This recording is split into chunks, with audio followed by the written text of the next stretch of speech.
What's going on, guys? It's Greg here, aka NYPrepper. It is Tuesday, February 20th, 2024, and I have an emergency alert to share with you guys. Right now, it is 1444 here in Pennsylvania, and we currently have U.S. nuclear forces on high alert. And why that is, I have no idea, but we currently have four U.S. nuclear war command and control planes in the air. We also have a U.S. nuke sniffer plane in the air, and we also have a U.S. presidential doomsday plane in the air, all right now, guys. So let me just show you the nuclear war command and control planes. Here we have one that took off from Travis Air Force Base in California, went all the way up to Seattle, and it is now flying over the Rocky Mountains. It appears that the flight tracker lost reception here over eastern Oregon, which is a very remote area. We also have a nuke sniffer plane over central Kansas doing loops here in Salina. Very interesting. Okay, these planes are responsible for detecting nuclear weapons and a nuclear detonation. Okay, it can sample radiation in the atmosphere. Here we have the presidential doomsday plane doing loops over Lincoln, Nebraska. It took off from Offutt Air Base and it is now doing loops over Lincoln, Nebraska. This is the plane that the president would board during a nuclear war, and the president would command U.S. nuclear forces and strategic forces from the air on this plane. Here we have another nuclear war command and control plane flying over Oklahoma. And then here we have another nuclear war command and control plane that turned its transponder off, and it was flying really low over Oklahoma City, just about 1,500 feet above sea level, and then it just disappeared from the flight tracker. Okay, but it was flying all over Oklahoma City. So that's the third nuclear war command and control plane. And then here we have the fourth nuclear war command and control plane. It is now flying over the Ohio Valley, and it took off from Patuxent River. And this one is also flying pretty low for being over the continental US. Okay, usually they fly much higher than that, and the way you can tell is by the color of the line here. You can see it was flying a normal height, a normal altitude over North Carolina, and then it descended down for some reason.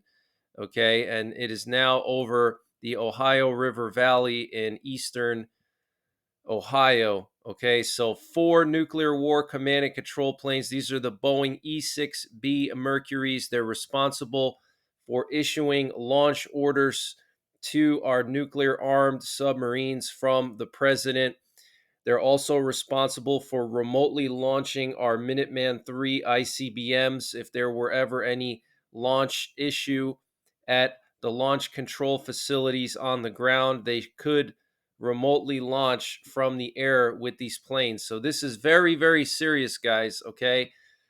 We are approaching the 2-year anniversary of the war in Ukraine, and it's very likely that Russia may try to do something. Okay, last week we had this big buzz about the national security threat, which initially the US government and politicians were saying is due to Russian nuclear weapons in space, a violation of the Outer Space Treaty of 1967, which would basically allow Russia to launch a surprise attack on the US. But now they're saying it's an anti satellite weapon that is not nuclear, which is basically a lie. Okay, they're trying to quell the panic, but I don't know if this is related to that or the 2-year anniversary, but something is going on. We also had another French nuclear capable fighter jet patrolling the Russian border in the Baltics last night. And this was the third time this nuclear capable fighter jet flew through the Baltics in the last 24 hours, and the seventh time in the past few days that this plane has flown through the Baltics along the border with Russia. The French Mirage 2000 is a French fighter jet that is either configured for nuclear strike missions or conventional strike missions. Okay. This particular one is fitted for conventional strike missions, but it can also be fitted with nuclear weapons with the French ASMP long range cruise missile with the TN 81 300 kiloton warhead on top of it. Okay, so NATO is not messing around. Okay, if they're sending these fighter jets here in the Baltics, very, very serious. We had a massive amount of reconnaissance activity in Poland and the Baltics and Finland again last night. Here you can see that French Mirage 2000, and at the same time, there was a P-8 Poseidon sub-hunter plane patrolling the Baltic Sea along the coast of Kaliningrad. We also had NATO AWACS planes in southern Poland. We also had a U.S. RC-135 rivet joint flying around Kaliningrad last night. You can see here it flew all around Kaliningrad, and then it went back and forth several dozen times along the Kaliningrad coast. And then at the same time, there was a Swedish reconnaissance plane doing the same exact thing. Okay. So NATO is watching Kaliningrad. All eyes are on Kaliningrad, guys. Russia has at least 200,000 troops there. They have ballistic missiles there. They have nuclear weapons there. They have fighter jets there. Okay. They have their Baltic fleet there. Okay, it's a very heavily militarized province of Russia. Okay, so I've never seen this much reconnaissance activity in this area of the world before. Okay, and here's the sub hunter plane patrolling the same area that the RC 135 and the Swedish reconnaissance plane were patrolling right off the coast of Kaliningrad. Here we had a Swedish reconnaissance plane patrolling along the Finnish-Russian border. And what's interesting is it did several dozen loops over here in southern Finland, close to St. Petersburg. Okay, so maybe Russia's massing forces there. I have no idea. Okay, but this is very concerning. And we had more NATO cargo planes going to Poland. Here we have a Canadian C-130 that went from Belgium to southeastern Poland. And here we have a NATO tanker plane or cargo plane that went from Berlin to southeastern Poland. Okay. Here we have a U.S. reconnaissance plane that was patrolling along the border of Moldova and Romania. And this update was sponsored by My Patriot Supply. Guys, My Patriot Supply is doing a discount on their 1 month emergency food supply. And to get the deal, you got to go to preparewithnyprepper.com, and the link is in the description below this video. This is a 1 month freeze-dried food supply. It has a 25-year shelf life. Normal price is $237. They've dropped it down to $177. So that's a savings of $60. And it's all packed within 2 rugged, water-resistant buckets. Free shipping is included. $177 for 1 month of food. Where are you going to find a deal like that? They also have a general store, and they're always running discounts in their general store on various prepping and survival items. They have everything from MREs, potassium iodide, to survival seeds. And to get to their general store, you got to click on the My Patriot Supply logo at the top of the page when you get to preparewithnyprepper.com.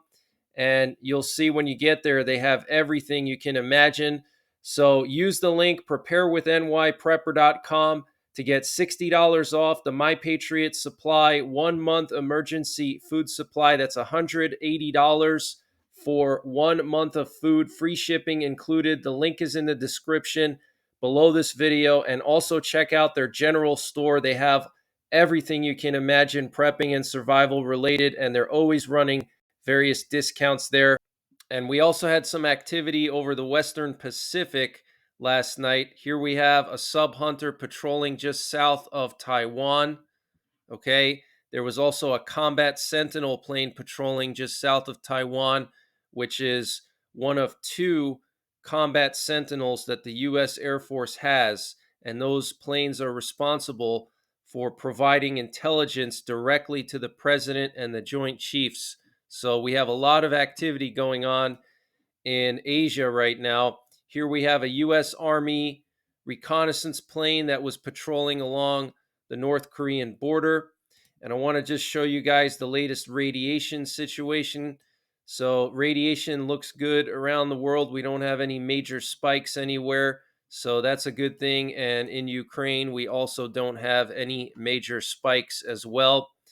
And German politicians of various parties want to vote this week on the issue of supplying Ukraine with the Taurus long range cruise missiles.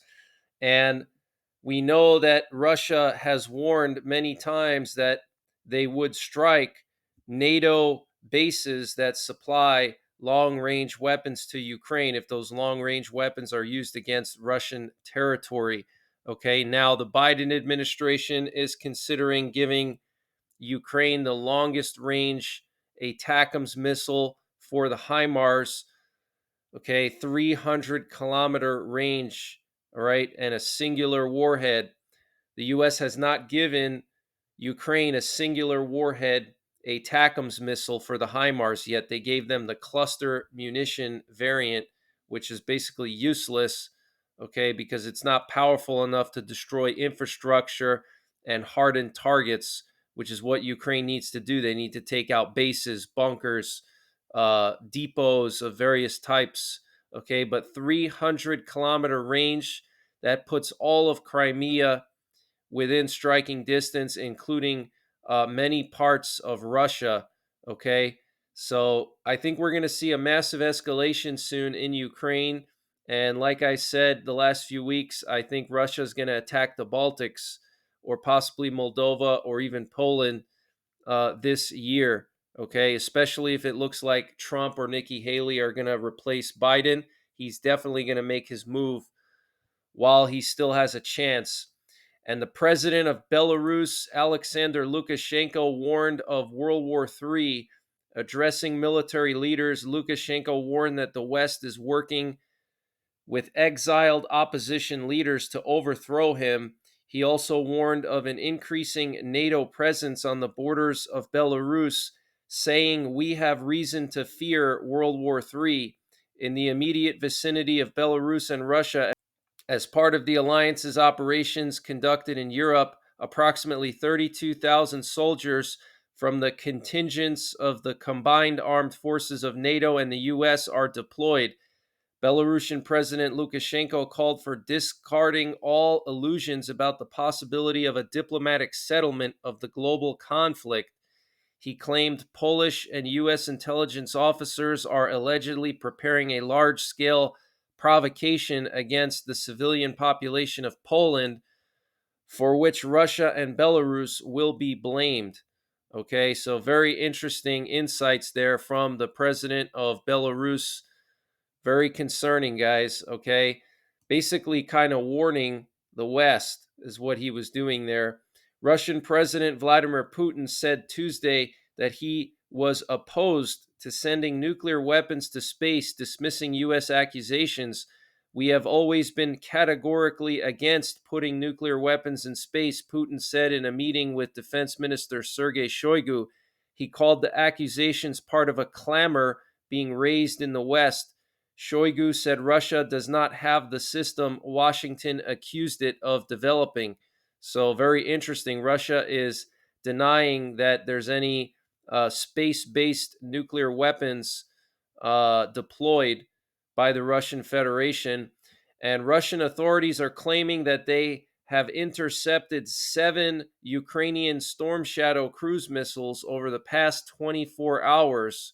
Okay, so they're saying that these Storm Shadow cruise missiles were flying towards Russian territory, which Russia said was a red line. These are the British cruise missiles that have a range of like 200 miles. So this is very concerning, guys. Russia has already blamed Ukraine for striking some civilian objects over the past few weeks. So it looks like Russia may be building the case for an attack on NATO itself, is what they're doing here. Russia has initiated a new criminal case against Oleg Navalny, the brother of Alexei Navalny, which was the guy who was against Putin that died in the prison recently. And Alexei Navalny's wife had her Twitter account suspended for some reason. Check this out. I don't know if it's been reinstated or not, but this is really screwed up. Okay, apparently her account was suspended. I don't know if it's been reinstated or not. And the French Defense Minister Sebastien Lecornu has urged more vigilance against possible Russian sabotage against the country's armed forces after it signed a security deal with Ukraine, according to an internal memo obtained by AFP on Tuesday. The signing of a security agreement between France and Ukraine could lead Russia to step up these operations in order to increase its influence, undermine the credibility of our action, and weaken our national cohesion, the memo said. On Friday, French President Emmanuel Macron and Ukraine's President Zelensky signed a security pact calling for French military and civilian aid for Ukraine in its war against Russia.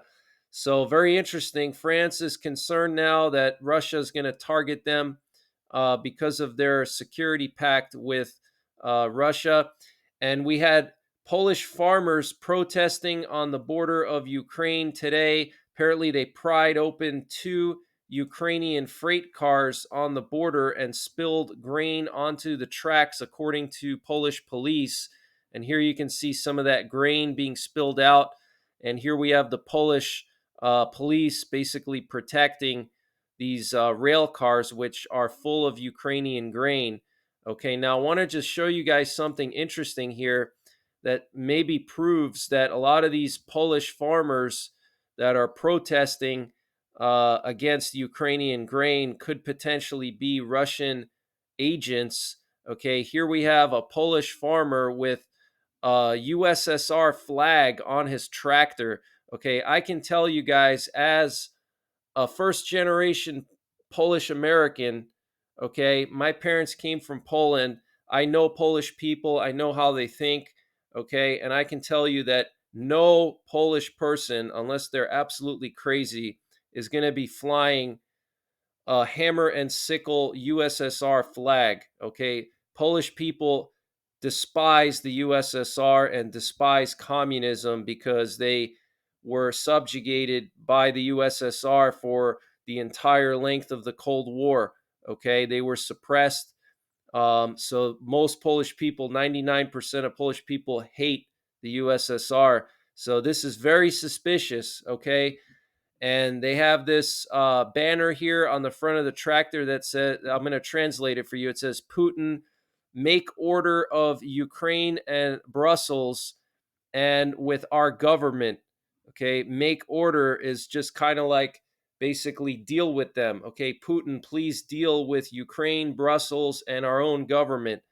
Okay, I can tell you that most Polish people, 90% of them, are not going to do something like this. This is extremely unusual and potential proof that these Polish farmers protesting on the border may have been infiltrated by the KGB. Okay, and the U.S. is going to announce a major sanctions package against Russia Friday over Navalny. And the U.S. has vetoed a UN Security Council push for a Gaza ceasefire. And the political chief of Hamas has arrived in Egypt for negotiations on a truce with Israel. And Israel launched another massive airstrike on southern Lebanon last night. Look at this, guys. This is absolutely insane. Israel is trying to take out as many targets as possible in southern Lebanon, Hezbollah targets, before they go in on the ground, which I think is imminent. And the Houthis struck more ships in the Red Sea today. The Houthi spokesman claimed on social media that they launched a missile at the port of Eilat in Israel, which is 1,800 kilometers away from Yemen. And they also claimed that they hit an Israeli commercial ship, the MSC Silver, as well as launching several missiles at U.S. warships. And here's the text from the Yemen army spokesman posting on Twitter. Okay, you can take a screenshot if you want to read more details there. And French warships deployed to the Red Sea apparently destroyed 2 Houthi drones in recent attacks. And we had a massive amount of Chinese military activity around Taiwan last night. The Taiwan Ministry of Defense is claiming that 24 Chinese aircraft and 8 Chinese vessels were detected operating around Taiwan, and 11 of the Chinese military planes crossed the median line of the Taiwan Strait and entered Taiwan's southwestern air defense identification zone. Wow, guys, that is absolutely insane. 24 Chinese military airplanes flying around Taiwan. That's a lot, guys, okay, of various types, fighter jets, bombers. So I think we're going to see China make their move this year, potentially. We'll have to wait and see. But again, it all depends on what's going to happen with the election. If Trump or Nikki Haley win or look like they're going to win, then all these countries are going to make their moves because they're afraid that Trump or Nikki Haley are going to be tougher on them than Biden. Okay. So that's pretty much it for this one, guys. I will be back later on tonight with more breaking news. So make sure you're subscribed. Hit the bell icon down below so you get notified when I post these updates. And until then, take care. God bless. And don't forget the 3 Ps: prepare, practice, and persevere.